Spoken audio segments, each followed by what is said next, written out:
Guys welcome back. आज मैं आपको बताने जा रहा हूं सिंटेक्स ग्रामर का वह टॉपिक जो एग्जाम के पॉइंट ऑफ व्यू से बहुत इंपॉर्टेंट है। इससे बहुत सारे क्वेश्चंस जो है वो पूछे जाते हैं। तो आइए सिंटेक्स को समझने का हम प्रयास करते हैं। और मैं फिर से बता दूं आपको, अंग्रेजी में कोई रूल्स नहीं होता है, बस फैक्ट और कॉन्सेप्ट होता है। अगर आप इसको समझोगे तो कोई भी टॉपिक हो, समझो कि उसका आप रूट का नॉलेज ले रहे हो, और रूट का नॉलेज हो गया तो आप उस टॉपिक से चाहे जो कोई भी टॉपिक हो, आप बहुत आसानी से उसे समझ सकते हो और उसके जितने सारे भी क्वेश्चन बनेंगे वो सब आप आसानी से उसको सॉल्व कर सकते हो। तो सिंटेक्स का क्लास में आपको मैं सिंटेक्स का वो कॉन्सेप्ट जो है वो बताने जा रहा हूं। तो देखते हैं असल में सिंटेक्स है क्या। सबसे पहला सवाल तो यही है, a branch of English language in which we study the art of using correct verbs. मतलब कि इंग्लिश लैंग्वेज का वह ब्रांच, वह शाखा जिसमें हम लोग क्या सीखते हैं, आर्ट सीखते हैं कि कैसे जो है आप सही वर्ब का इस्तेमाल करोगे। सिंटेक्स का बेसिकली दूसरा नाम जो है वो है सब्जेक्ट वर्ब एग्रीमेंट। तो ये एग्रीमेंट बहुत इंपॉर्टेंट है। सब्जेक्ट वर्ब एग्रीमेंट में अगर एग्रीमेंट नहीं हुआ तो फिर आपका सेंटेंस, दुनिया का कोई भी सेंटेंस हो, अगर उसमें एग्रीमेंट नहीं है वर्ब और सब्जेक्ट का, तो वो सेंटेंस कभी भी करेक्ट नहीं हो सकता है, वो हमेशा इनकरेक्ट होगा। आप जहां देखना वहां उसे काट देना। तो एक्चुअली एग्रीमेंट जो है वो होता कैसे है, तो एग्रीमेंट सब्जेक्ट और वर्ब के बीच एग्रीमेंट होता है। सब्जेक्ट और भी वर्ब के बीच जो एग्रीमेंट होता है वो किस आधार पे होता है, तो वो आधार पे होता है वो है नेचर। सब्जेक्ट और वर्ब के जो नेचर है उस आधार पर एग्रीमेंट होता है। वो कैसे, तो मान लो आप कहते हो ना कि राम के साथ आप इज ही लगाना, तो राम के साथ इज ही क्यों लगेगा, यही तो एग्रीमेंट है। क्योंकि आप देखो सब्जेक्ट का जो नेचर है वो सिंगुलर है और वर्ब का जो नेचर है वो भी सिंगुलर है, तो दोनों सेम कास्ट और क्लास का हो गया, तो बोलो एग्रीमेंट होगा कि नहीं होगा। एग्रीमेंट वही होता है जहां पे टू पार्टीज, टू पीपल या कुछ भी दो चीज सेम कास्ट और सेम क्लास या फिर सेम चीज पे आकर मिल जाते हैं, वहीं पे एग्रीमेंट होता है, तभी मामला समाप्त होता है, नहीं तो फंस जाता है चाहे कुछ भी हो। तो यही जो एग्रीमेंट है इसी को हमें जो है वो पढ़ना है। कॉन्सेप्ट बस दो ही है, पूरे सिंटेक्स में यही काम करेगा। और पहला है कि अगर आपका सब्जेक्ट सिंगुलर हुआ, मैं इसे लिखकर बताता हूं, अगर आपका सब्जेक्ट सिंगुलर होगा तो इसके साथ जो वर्ब है वो भी सिंगुलर होगा। सेकंड कॉन्सेप्ट, अगर आपका सब्जेक्ट प्लूरल हुआ तो वर्ब भी जो है वो प्लूरल होगा।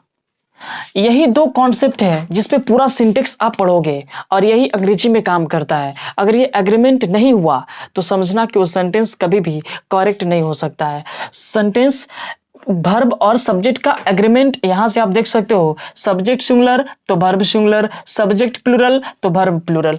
अब जरूरत है कि जो एग्रीमेंट बनता है ये जो सब्जेक्ट और वर्ब के बीच, तो इनका जो नेचर है वो क्या होता है उसको सबसे पहले समझते हैं। तो आइए अब मैं आपको बताने जा रहा हूं कि सब्जेक्ट और वर्ब का अलग अलग नेचर। तो सब्जेक्ट का जो नेचर है उसको जानने के लिए आपको जानना पड़ेगा, पर्सन का जो है वो ज्ञान आपको होना चाहिए। तो आइए अब आपको हम पर्सन बताते हैं कि पर्सन जो है वो कैसे हम लोग पढ़ते हैं। में आपको जो है समझना है, जैसा कि दुनिया में तीन ही पर्सन है, तीन ही व्यक्ति है, एक मैं हूं, एक आप लोग हो, और जो मेरे और आप लोग को छोड़कर बच गए वो सब के सब।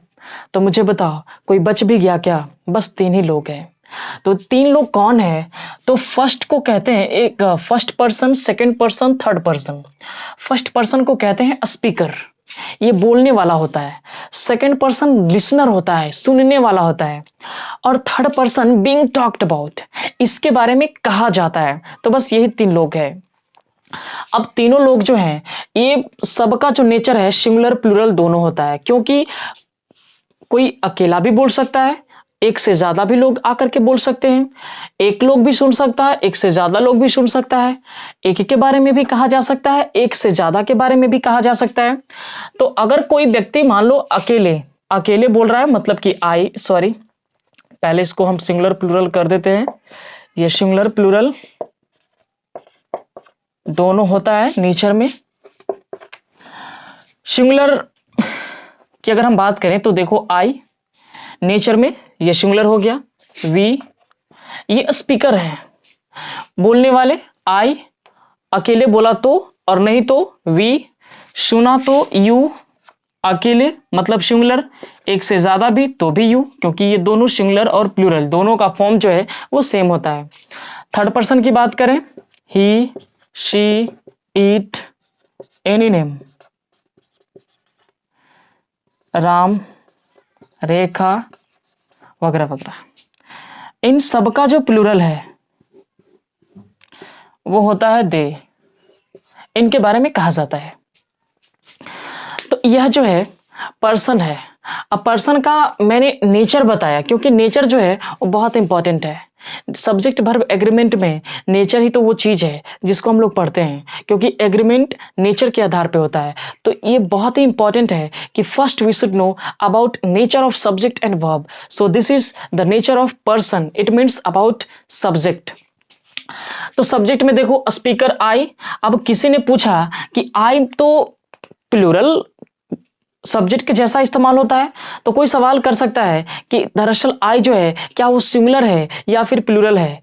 तो मैं बता दूं कि आई जो है, अगर कोई भी आपसे सवाल पूछता है तो आप बस बताना कि आई नेचर में सिंगुलर है, नेचर में हमेशा सिंगुलर होता है। बट अगर हम यूज की बात करें तो यूज में प्लूरल होता है, बस एक जगह छोड़कर पास्ट में जब इसके साथ वाज लगता है, नहीं तो सभी जगह आई जो है वो प्लूरल सब्जेक्ट के जैसा बिहेव करता है, बट नेचर में हमेशा सिंगुलर ही होता है। अगर हम वी की बात करें तो ये तो प्लूरल सब्जेक्ट है ही, तो ये हमेशा यूज में प्लूरल ही होगा, मतलब इसके साथ प्लूरल वर्ब लगेगा। लिसनर की अगर हम बात करें सेकंड पर्सन, तो ये जो है सिंगुलर होता है, यू और प्लूरल यू दोनों यू यू मतलब सेम फॉर्म में होता है। अब इसको समझेंगे कैसे कि कहाँ पे सिंगुलर कहाँ पे प्लूरल। मान लो अगर किसी ने कहा यू आर ए डॉक्टर, आप एक डॉक्टर हो, तो आप लोग एक डॉक्टर तो कह नहीं सकते हैं, तो आप एक डॉक्टर हो या तुम एक डॉक्टर हो, तो वहां पे यू जो है सिंगुलर है। बट किसी ने कहा यू आर डॉक्टर्स, तो आप लोग डॉक्टर्स है, तो वहां पे जो यू है वो तुम और आप नहीं होगा, उसका सेंस आप लोग या तुम लोग होगा। मतलब कहने का है कि वहां पे जो यू है वो प्लूरल फॉर्म में होगा। तो ये नेचर है, लेकिन अगर हम इसकी यूज की बात करें तो यू जो है हमेशा यूज में प्लूरल ही होता है, कहीं भी सिंगुलर नहीं होगा। थर्ड पर्सन की बात करें तो ये सब सिंगुलर है, ही, सी, इट, एनी नेम, जैसे बॉय, राम, रेखा, मेघा, सब, और इन सबका प्लूरल जो है ये दे होता है। तो ये सिंगुलर सब्जेक्ट मतलब कि सिंगुलर वर्ब, ये प्लूरल सब्जेक्ट मतलब कि प्लूरल वर्ब। यहां पर भी, यहां तो यूज में हमेशा प्लूरल वर्ब ही लगाना है। यहां पे बस थोड़ा सा ध्यान देना है कि आई नेचर में तो सिंगुलर होता है, बट यूज में हमेशा आपको इसके साथ प्लूरल वर्ब ही लगाना है, बस एक जगह छोड़कर पास्ट में जब इसके साथ वाज लगता है। बाकी वी की बात करें तो ये प्लूरल सब्जेक्ट है, तो इसके साथ प्लूरल वर्ब ही लगेगा। तो ये था पर्सन का ज्ञान। अब हम लोग देखते हैं कि वर्ब्स का जो नेचर है वो क्या है। तो वर्ब्स का भी नेचर जो है बहुत ही इंपॉर्टेंट है एग्रीमेंट को समझने के लिए। तो अब मैं बताने जा रहा हूं वर्ब का वो एग्रीमेंट, सॉरी नेचर।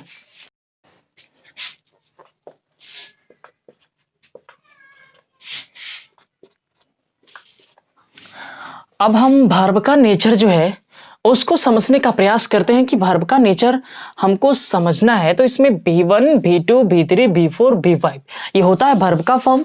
अब इसमें से नेचर किसका समझना है और किसका नहीं, इस पर हम चर्चा करेंगे। तो ये आपका V1 है, ये V2 है और ये V3, V4, V5। तो मैं बता दूं कि इसमें से तीन वर्ब V2, V3, V4 इनका जो नेचर है वो ना तो सिंगुलर होता है ना प्लूरल होता है। मतलब कि यहां पे एनी सब्जेक्ट, आप कोई भी सब्जेक्ट का इस्तेमाल इन तीनों वर्ब के साथ कर सकते हो। V2 के साथ दुनिया का कोई भी वर्ब लगेगा, सॉरी सब्जेक्ट लगेगा। अगर हम V3 की बात करें तो यहां पे हैज है, उसके बाद V3 लगता है, तो हैज के बाद V3 लगता है, तो वो सब्जेक्ट के नेचर के आधार पे नहीं लगता है। आप कोई भी सब्जेक्ट है तो V3 लगा देते हैं। कॉन्टिन्यूअस की बात करें तो वहां भी वही चीज है। मतलब बेसिकली अगर हम बात करें तो हमें जो समझना है वर्ब का जो नेचर वो क्या क्या है, V5 है और V1 है। तो मैं बता दूं कि V1 का नेचर प्लूरल होता है, V5 का नेचर जो है वो सिंगुलर होता है।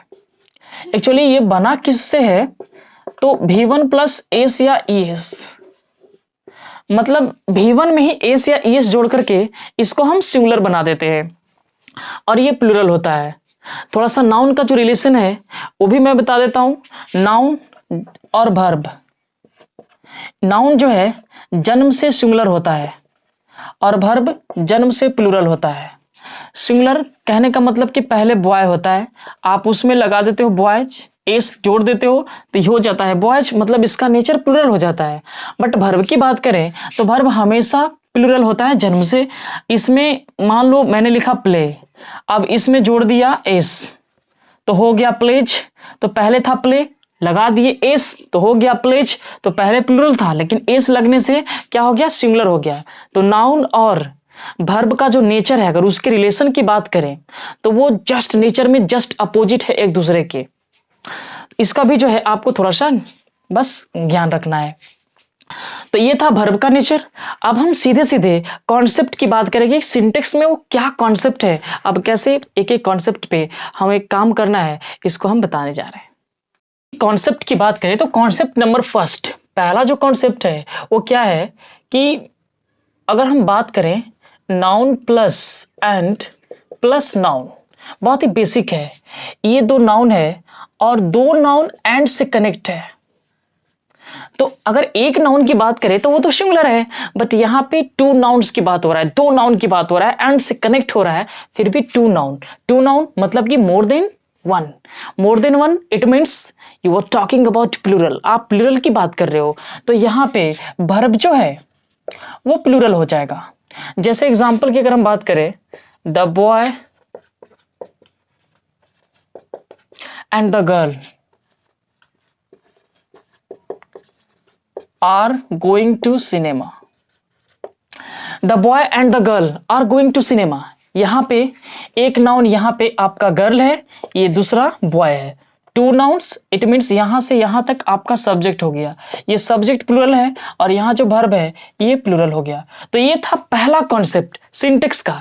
अब हम बात करते हैं सेकंड कॉन्सेप्ट। तो सेकंड कॉन्सेप्ट क्या है इसको भी आप समझते चलो। सेकंड कॉन्सेप्ट है, ये बहुत ही इंपॉर्टेंट है।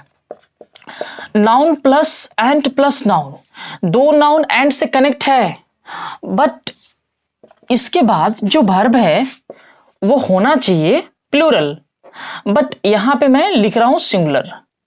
अब यहां पे सिंगुलर वर्ब है, इसका मतलब है कि भले यहां पे नाउन टू है, दो नाउन है, बट ये दोनों मिल करके एक ही रिलेशन को दिखा रहा है। मतलब ये पूरा जो सब्जेक्ट बना इसका भी जो नेचर है वो सिंगुलर है, तभी तो यहां वर्ब सिंगुलर रहेगा।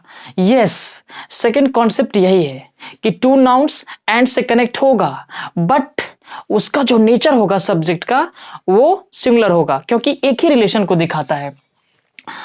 तो ऐसे नाउन्स को कहते हैं part and parcel,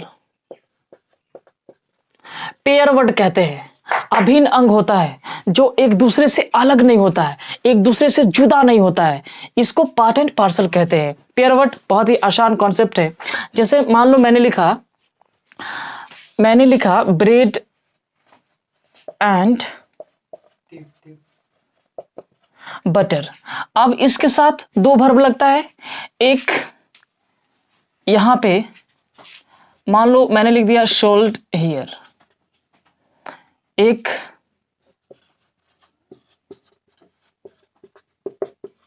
my favourite food. तो यहां पे ब्रेड एंड बटर, अब इसके साथ सोल्ड हियर और माई फेवरेट फूड, यहां पे दो अलग अलग वर्ब लगेंगे। यहां पे मैं लिखूंगा आर, यहां पे मैं लिखूंगा इज।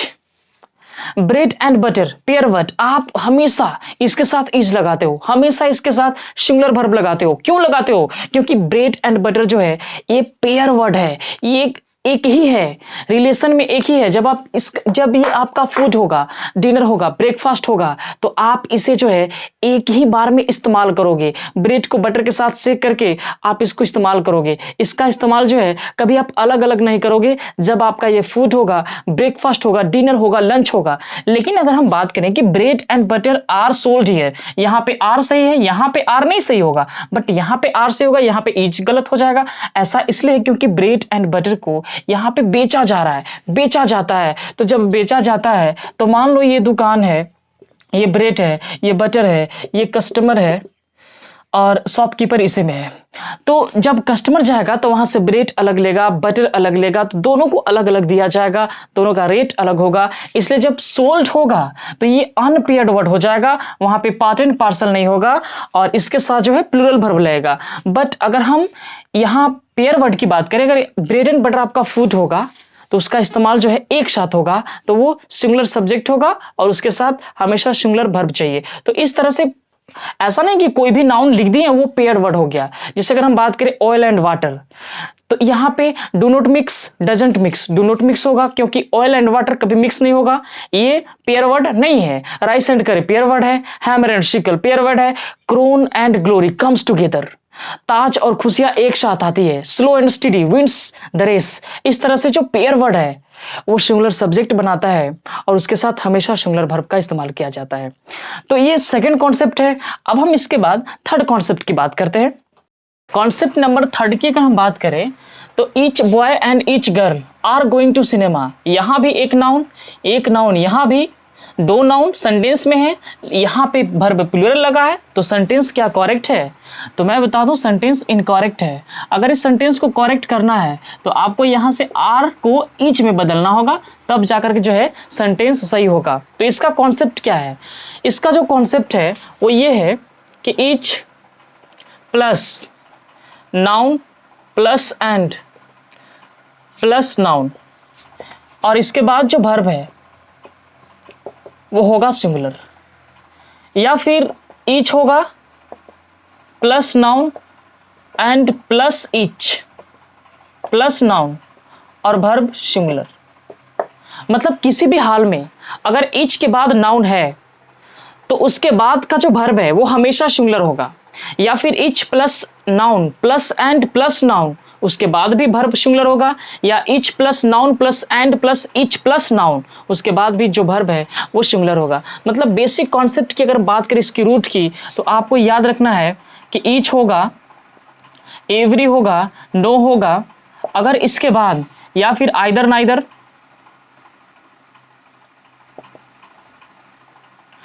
ईच होगा, एवरी होगा, नो, आइदर, नाइदर, इसके बाद अगर नाउन आ जाता है किसी भी सेंटेंस में, ईच, एवरी, आइदर, नाइदर, इसके बाद अगर कोई नाउन आता है तो इसके बाद का जो वर्ब है वो आजीवन होगा सिंगुलर।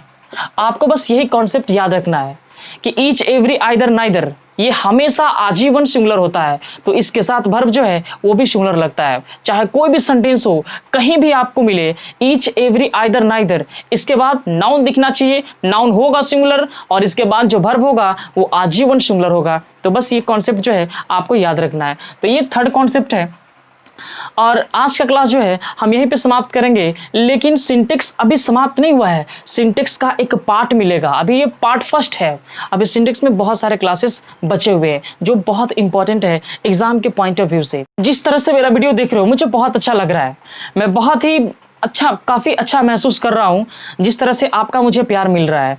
आप वीडियो को देख रहे हो, लोगों तक पहुँचा रहे हो, इसके लिए बहुत बहुत आपका धन्यवाद। आप जहाँ तक हो सके आप इस वीडियो को फैलाओ, उन बच्चों तक पहुँचाओ जिसकी ज़रूरत है। तो आज का क्लास जो है हम समाप्त करते हैं। Thank you very much.